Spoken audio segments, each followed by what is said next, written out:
If there's one skill that will make you more valuable as an AI engineer, it's knowing how retrieval augmented generation works. Every business building with AI needs a way to connect their data to LLMs. And that's exactly what this video is all about. When you break it down, RAG is just about finding information from somewhere and then giving it to an LLM so that it can answer a question. How you find that information is where it gets really interesting because there are a lot more options than most people realize. So in this video, I'm going to break down these 6 approaches I use on real client projects, and I'm going to give you working code that you can clone and run yourself. By the end of the video, you'll know exactly which retrieval approach to use for any problem you face, and you'll have working code for all of them. So let's get into it. So before we move into look at any code, it's worth just defining what RAG is, and it just means go get some information, so retrieve information, add that information to a prompt, so augment a prompt, and then generate a response. So retrieve, augment, and generate. The most important part is the retrieval. And so if you think about an AI agent trying to answer a customer question, maybe a customer asks about your returns policy. In order to answer that question, by default, an LLM hasn't been trained on your return policy. It doesn't know anything about your internal business information. In order to answer that question, it needs to get the information from somewhere. And the way we do that is to use some kind of search. That information could be in a database, it could be in a document. But the idea here is that we fetch that information and then we add it into the prompt and then we use that to answer the question. So that's the entire pattern. All right, so now for the fun bit, we're going to take a look at some code. This repository contains all of the different search strategies. I'm using Docker Compose to spin up a Postgres database. We're going to be using the same database for all of the examples. This is pgvector. So this is PostgreSQL, the database, but with the pgvector extension enabled. So this is the Docker image we're using. We just start up this database. And then I have a bunch of data. So I have some sample documents here. So I have a sample FAQ document for a fictional e-commerce store.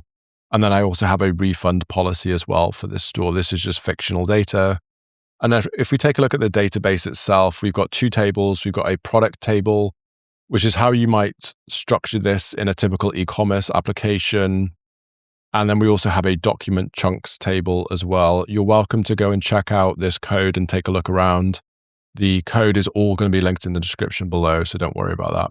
Okay, so let's take a look at the database before we move on. So we have 2 tables. We have the product table and the document chunks table. So the product table is just basically what you'd find in any kind of e-commerce store. We have the name of the product.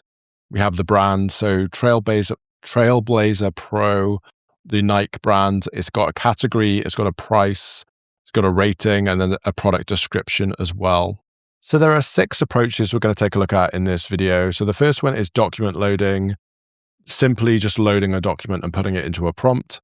The second one is full text search, where we're doing a keyword search. The third strategy is vector search, where we're searching by meaning. The fourth strategy is hybrid search, where we combine 2 and 3 together, basically. And the 5th strategy I really like is SQL RAG, or looking in a database to find the information. And then the final strategy is Agentic RAG, where we basically combine many of these different strategies together and let the agent figure out how to find the information. Okay, so strategy number 1 is document loading. Almost everyone will dismiss this strategy.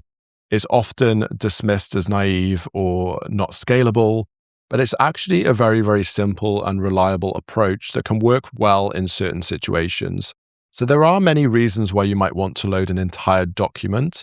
One of the common ones is if you're loading a step-by-step checklist, a recipe, or a runbook, you can't just retrieve partial bits of information like you would with vector search. You need the entire document or else the answer won't make sense. The downside here is that you're using more tokens. And the other downside is that you need a way to find the right document. So if you have a large number of documents and you don't know where that information is in the document set, this strategy won't work very well. But this is surprisingly reliable, in my opinion, a relatively underrated strategy. So this is the simplest form of RAG. We load the entire document into the prompt. We're not using any database at this stage. We're not chunking anything. We're just loading documents into the prompt.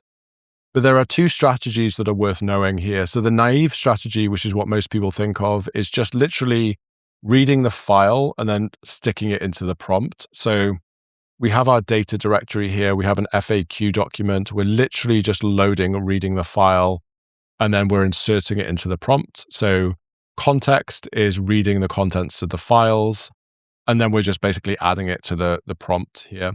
So that's one strategy. The other thing you could do is an index. So this is a slightly more intelligent strategy where we have an index which contains the file name and then a description of what's in the file. So the idea here is that what we do is we pass this to an LLM and we say, given this index of documents and given this question, find the right document you think would be able to answer this question. So we're doing a two-stage lookup here. So the downside here is it will be a little bit slower, but we'll be able to search through a larger number of documents. So this is just an example to show you that you don't have to use the naive approach. So let's go ahead and run this code. So approach 1 is loading all documents. What's your return policy for opened items? You can see here the LLM was able to correctly answer the question. We can return items if they were tried on indoors. And then how long does shipping take? 5 to 7 business days. Again, this is correct. So as you'd expect, this is a very accurate method. And then you can see here in the second example, we said, can I get a refund if I wore the shoes outside? What we can see here is that the LLM decided that this was the right document. So this was a question about refunds. And so it correctly identified the right document to load is the refund policy document. And then it was able to answer the question. So this is a very accurate strategy, has some downsides, but it's one you should definitely consider. The second strategy we're going to take a look at is keyword search or full text search. This has been around forever. The idea here is that we're basically searching by keyword. So if you search for the term Nike, if we say, find me Nike running shoes, you're going to look for all product descriptions that contain the keyword Nike. And that's basically it. This is built into Postgres by default using pgvector and psquery.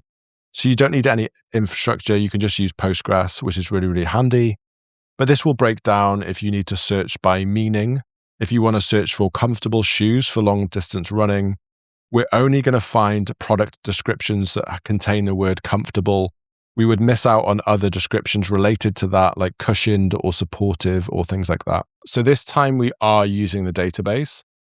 And you can see here we have this rather scary looking SQL query. Essentially what we have is Postgres has a built-in search engine.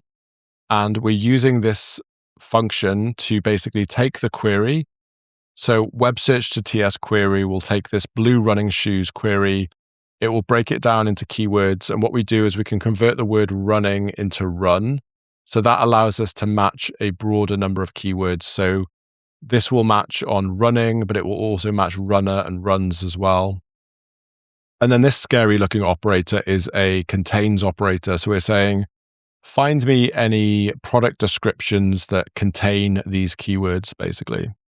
So let's go ahead and run this one just to see.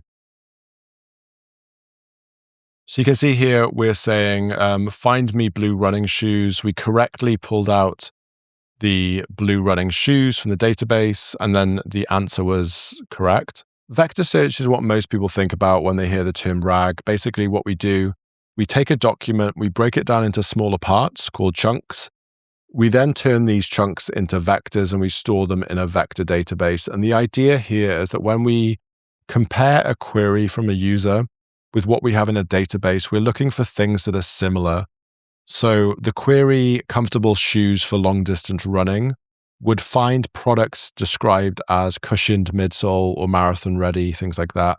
It understands what you mean, not just what you said. This is really, really powerful for many, many situations.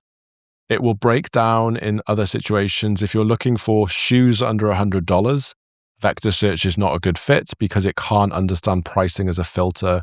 If you say, find Nike shoes under $100, it might return $200 shoes because the description is semantically similar. This is using the PostgreSQL pgvector extension. We're also using the OpenAI embeddings. So let's take a quick look at the seeding document.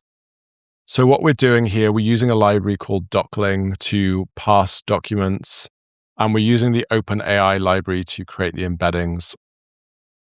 So what we're doing down here is we are taking a document and then we are basically turning it into chunks. So this is using a library called docling. Taking a document, we're breaking it down into smaller parts, and then we're embedding those smaller parts into the database. We're using the OpenAI embedding model, which basically takes the text of the document and turns it into a vector that we can then insert into the database. So again, if you go back and look in our database, you will see here that we have the source document, which is the FAQ document. So we took that FAQ document, we broke it down into 3 separate chunks, and you can see the content here of the text. So this is the first chunk here. And then you can see here that we also turned that into an embedding, which is this scary looking number or vector over here. All right, so let's go ahead and run this example. So what we're doing here is we're doing vector search. We're using this kind of weird operator here to basically say, find me products and kind of order them by distance.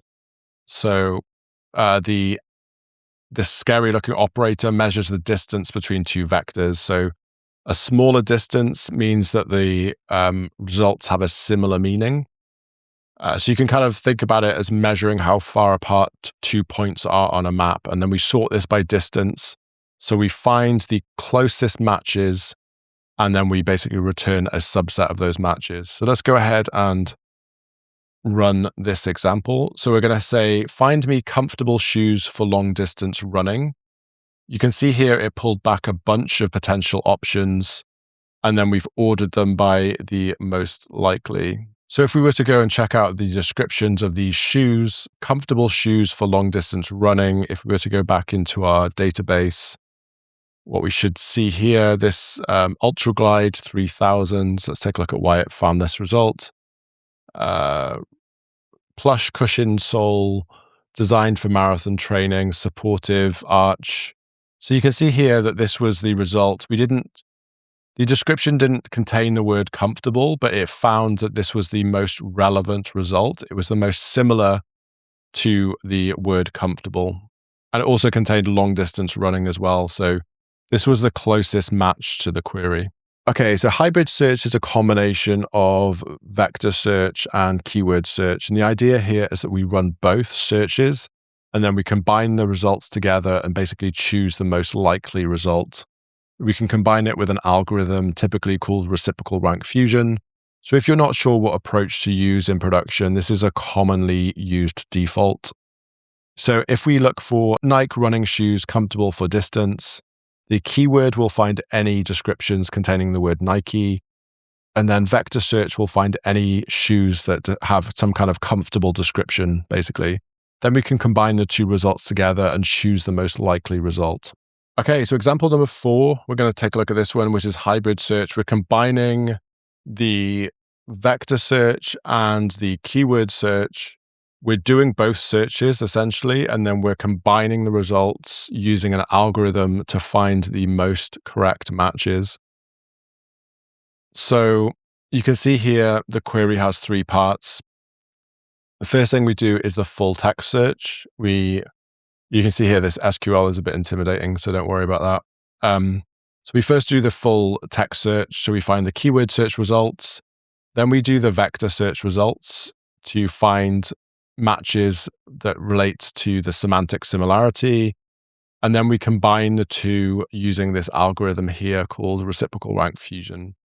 So this is a pretty nasty looking query, but you can see here we're doing the full text search, we're doing the vector search, and then we're combining them together, basically.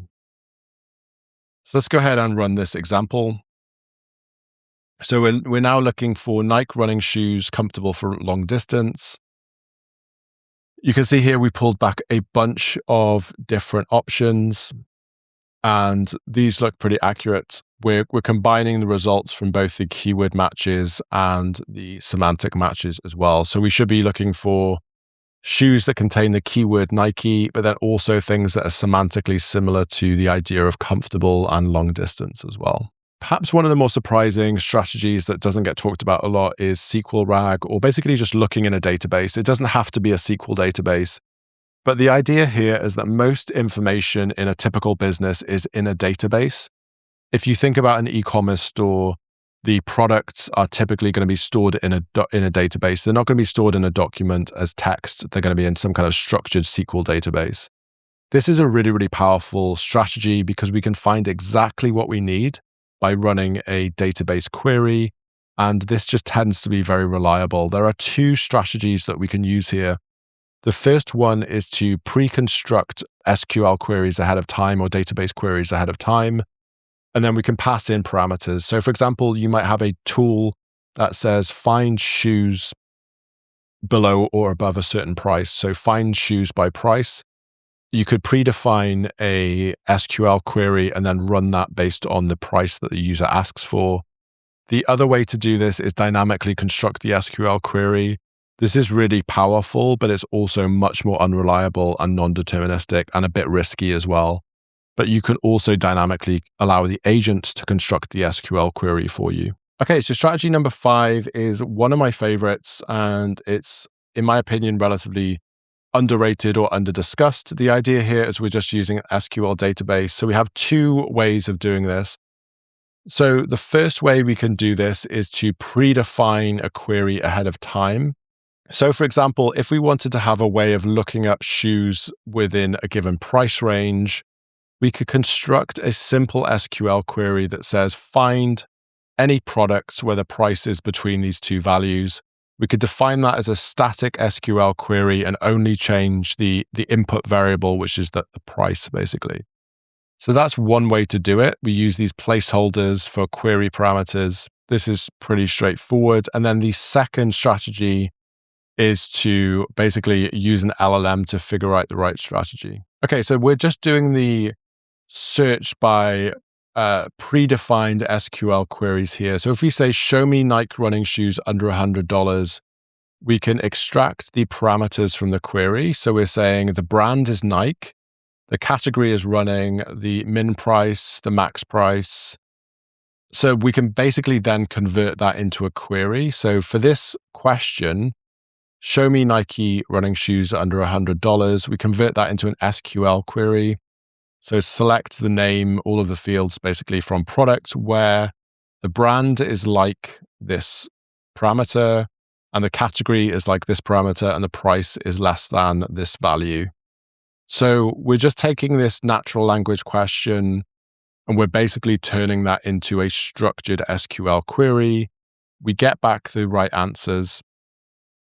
So the second way of doing these queries, as we said before, is to allow the agent to do these queries dynamically. This is really powerful if you're building some kind of internal application or if you're doing something really, really clever.